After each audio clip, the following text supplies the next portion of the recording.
Hey guys, welcome back to my channel. My name is Alicia and today we're going to be setting up our budget for September. So September is already here guys, and I'm already late with this video.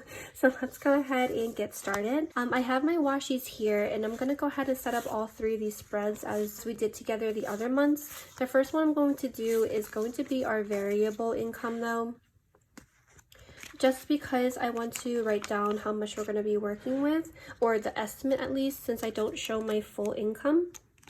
So I'm going to go down and put down the washi here. And these stickers are all matte removable paper. For now, they're all matte removable paper. I'm thinking of changing the paper type maybe next year to premium matte paper because I really do enjoy that paper, but we will see. But besides that, these stickers do fit in the Erin Condren 7x9. I did used to use the Erin Condren monthly planner, which is why these are sized so much larger than the plum paper. I kind of just, after I switched over to the plum paper one for this year, I just kept using them because it still fits. But we have our variable income strips down. Let me actually put the header down too. And then for this month, I was thinking of cashing out our rewards on our credit card, but I decided to just wait one more month just for it to accumulate a bit more. Right now, I believe it's at like $40 something.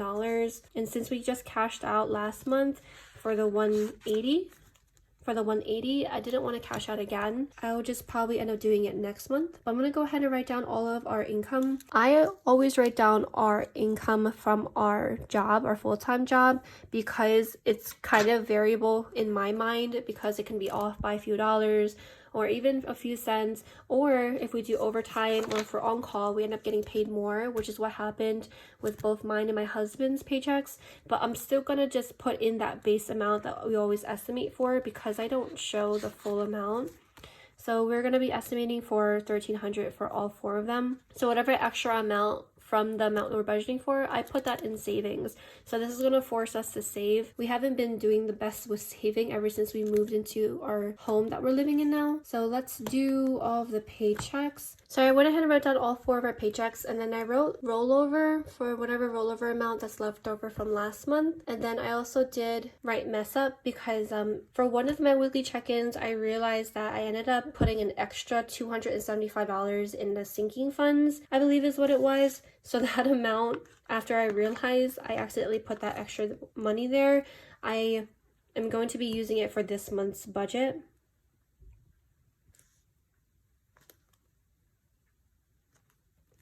So how I calculate the budget for this is all of the income that came in August, that's what I use for our budget for September. Basically, whatever income comes in for September is going to be our budget for October. That's how we do it. So it's kind of like we're always 1 month ahead, and that's how we're able to budget per month even though we get paid per paycheck. So basically for all four of our paychecks that I have here, these were from August. So our August paycheck 1, paycheck 2, paycheck 3, paycheck 4, those already came in and I put them in our savings account. Savings accounts you can withdraw no more than 6 times a month without getting a fee.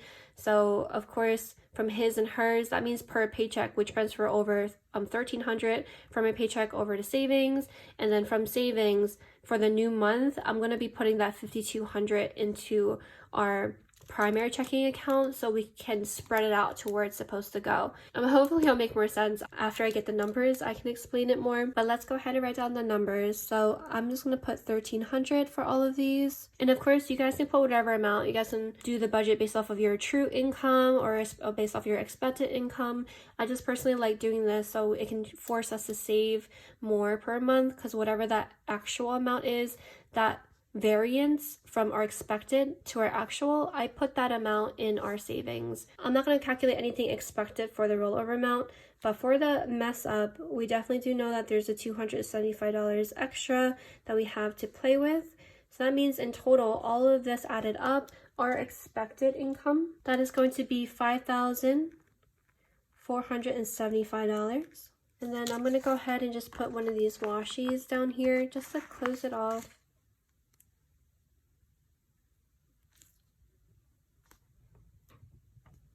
I know I probably talked about this already when I did my coffee kit plan with me, but I love the roses so much.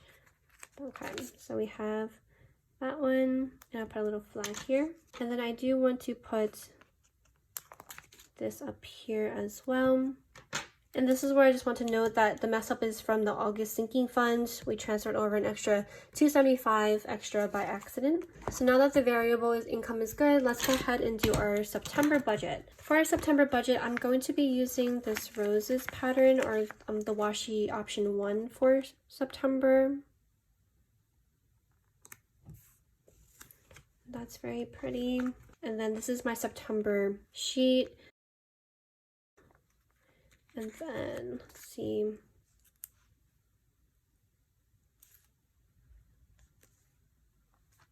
Okay, I put that a little bit too over, but that's fine. And then we have our September budget here. I don't know if you guys can see that indent in there, but it's getting a little hard to write on because of how thick this top part is. But for the September budget, I'm going to go ahead and write general and then variable. I know writing general and variable is a little bit odd, but for me what makes sense is for general, I put that as kind of like our main full-time job income, and then variable is whatever extra is that was really unexpected. Like that mess up, the 275 mess up, that was unexpected. So this is going to go to variable. But all 4 of our paychecks is what I'm going to put for general. Of course, you guys don't have to do it the same way. You could just put the main income as the whole amount that you guys calculated for. But this is just what we've been doing, and it just makes sense for me. So that was going to be $5,200 for our general, and then $275 for our variable, which means that's $54.75 as our estimated amount for income for September. And this is what we're going to be doing the zero-based budget as. Then let me put a strip of washi here.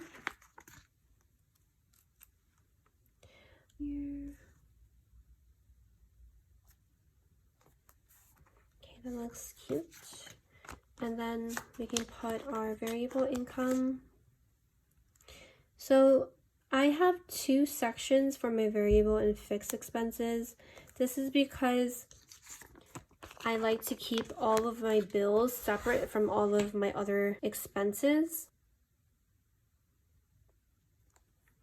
And the reason why I do that is because I really like seeing my bills separated out. For me, is like I can't adjust those amounts. Like there's no way that I'll be able to not have a category for our mortgage, for example. So I make those a huge priority for me to see them and make sure that I have that amount that I need to be able to pay all of my bills. And it's just easier for me to be able to visually see them separated out. But I guess that's just how my brain works. But for variable, it's always going to be the same 5 categories. So we'll have eating out, and then we'll have groceries. I spelled groceries wrong, but that's okay.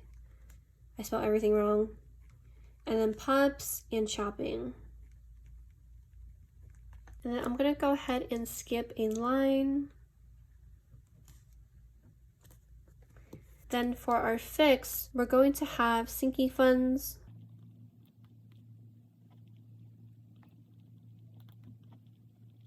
starting funds, alley, bank, and savings. I know for that extra money that comes in for the budget, I already put that into our alley bank account, but just in case I want to add more, I can do that.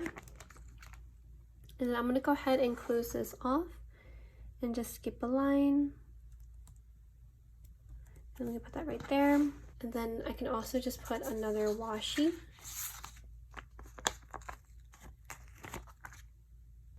My dog's hairs are everywhere right now. Okay, so that one is good. I'm going to go ahead and put our bill ones down. So these are literally the same for variable and fixed, except these are strictly for whatever bills are variable and whatever fixed bills are here that we have to pay. And honestly, it's the same stuff every single month, unless we have a new bill or unless we get rid of a bill. It's always the same for this part. So I'm going to go ahead and fill this out, and then I'll go over it with you guys once I come back. Okay, so I went ahead and wrote down all those amounts. So I'm just going to close off the stickers. So I'm just going to close off the sections and then draw my lines afterwards.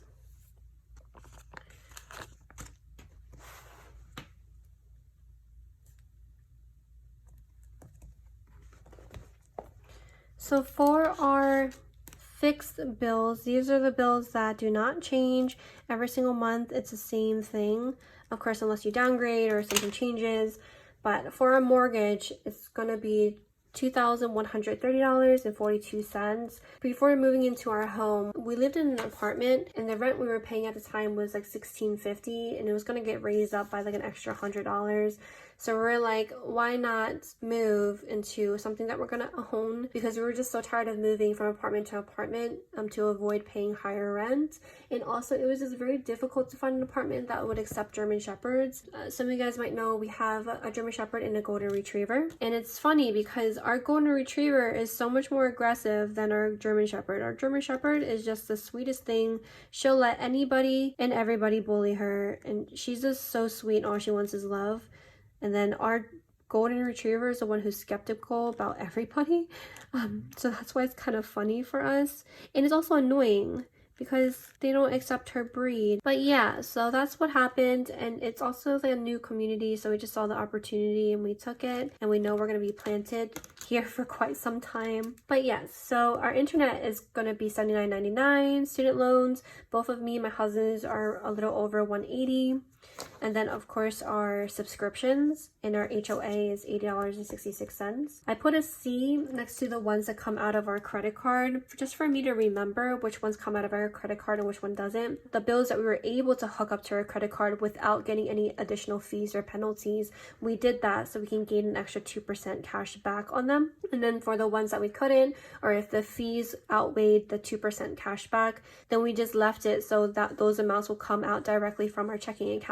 So all of our variable bills added together, that is going to be $2,687.45. And then the total estimate for our variable amount, this is going to be $512.55. Both this estimated amount and then this fixed amount added together equals $3,200. This just means no matter what, we have to make sure we have $3,200 for this month to be able to pay all of our bills. This just gives me comfort of mind to be able to keep my bills separately. And I actually already know what a couple of these bills are going to be. My husband texted me the amounts. So for gas bill, this is going to be $24.68. And then our electricity bill is going to be $100.55. Our electricity bill definitely has been going up. I probably should have adjusted these amounts. So I actually adjusted these amounts real quick. So our gas, I estimated for $50, and then I changed the electricity to be estimated at $140 because our electricity has been going up so much, especially because of the whole doing all the shop stuff and running all the different lights and the printers and the cutters, and our electricity bill definitely went up, but that is okay. So those are the ones that we know for now. Of course, extra is not really a bill, so there's no amount that's going to come out of that. And then the last one that we need is just our mobile bill. So for our monthly budget categories, these 5 categories is what I have every single month to eat, for gas, to go out, whatever we want to do. It's always the same amounts. So I always set it for $400 for eating out, $300 for groceries, $100 for gas, $100 for pups, and then $100 for shopping. I want to do better with groceries, but we still suck at it. So we'll see maybe next month. But this in total is $1,000 that I budget out for both of us to do our thing throughout the month. And then for sinking funds and storing funds, we don't know how much that is, so we'll have to calculate that later. So far, we have $3,200 set for bills, and then we have $1,000 for our monthly budget categories. So $3,200 plus $1,000, that is $42,000. And then $42,000 minus our estimated amount, that means we have $1,275 left over for our sinking funds, storing funds, for savings, whatever we're going to end up putting it towards. But we're going to do that together in our next video for our sinking funds. The next thing I'm going to set up is going to be our weekly balance. This is really important for me, especially when I started budgeting. I used to just do like the weekly check-ins and stuff, but it was really hard for me to keep track of my electronic account and how much each category was supposed to have and how much that balance of that account was supposed to be in general. So this right here, I'm going to put my weekly check-in, and then this page here is where I'm going to put the weekly balance spread. And then I'm going to go ahead and just use this roses one for that.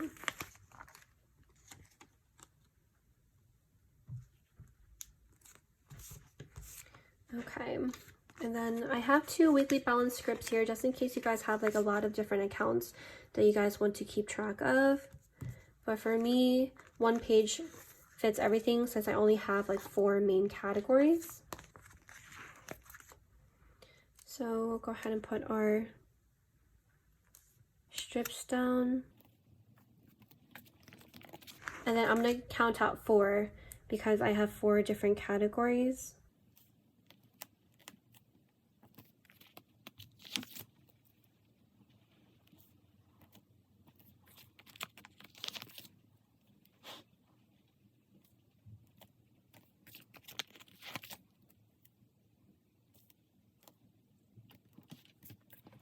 And then I'm gonna go ahead and put this little calculator up here. Actually, let me put it up here.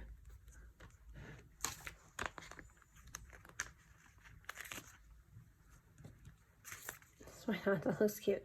I realize that's not really centered, but that's fine. I can't unsee it now, but that is okay. So I'm gonna put this last washi down, thin washi down here, just to break it up. And then that is it for this washi. Okay, so I went ahead and put all the lines down and I wrote down all the weeks that it's gonna be for, as well as the name of the sections. So for bills, let's go ahead and fill this out so we know what it's gonna be starting with. Let me actually just put down these little deco pieces real quick as well. So I like to put the little piggy over here for the savings part, and then the money bag for the incoming expenses. This little bill one for where the bills are, and then this little envelope one for my different categories.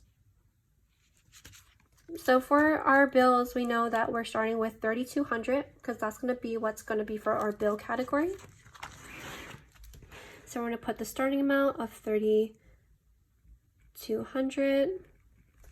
For our monthly budget, which are these 5 categories here, we are starting off with $1,000. So we're going to put $1,000 over here. And then I do want to calculate the sinking funds and storing funds. So I'm going to be able to fill this in once we set up our sinking funds and storing funds spreads together. And that's going to be in my next video. But so far we know in our second checking account, to start off the month of September, we need to have $4,200. It's going to be more because we're going to be calculating our sinking funds and storing funds. But until we have that number, we won't know for sure how much is supposed to be in this account. But that is going to be it for this video. I hope that you guys enjoyed it. Oh, last thing that I wanted to do was to show you guys how I set this spread up over here. I usually put my savings tracker right here. This is for our emergency fund savings tracker. I literally just put a tracker here just so I can keep an eye on how much it is and how much interest we gain, but we don't really touch this savings account, or at least we try not to ever touch it. Over here, I actually have a spread that I didn't even fill in. I didn't fill it in for the last couple months either. I've been really bad, but normally I'll set it up like this, where I have like a 401k tracker, HSA tracker, and our total debt. I would like to stock our 401k. It's just like a personal thing that I like to do. And then for HSA, we both have our HSA accounts, and our employer puts in a certain amount every single month, so I like to keep an eye on that as well. And then reminders are just different bills that are going to be coming through that I have to remember. For upcoming, it's usually just dates that are coming up that I know we're going to have to spend money on. And then for monthly notes is just whatever notes we have. I like to keep track of how much we spent for the month across the board for all of our sinking funds, storing funds, and monthly budget. But that's what I put there. And then I used to keep track of how much we spent from each category and how much we saved from each category. But I haven't been doing this for months now, so I don't think I'm going to continue to. I did really well the last couple of years of doing that, but I kind of stopped because it doesn't really suit a purpose for me. But yeah, so that is actually going to be it for this monthly budget. I hope that you guys enjoyed it. If you have any questions or anything, please do let me know. I will see you guys on my next video, hopefully. Have a wonderful day and stay safe. Bye!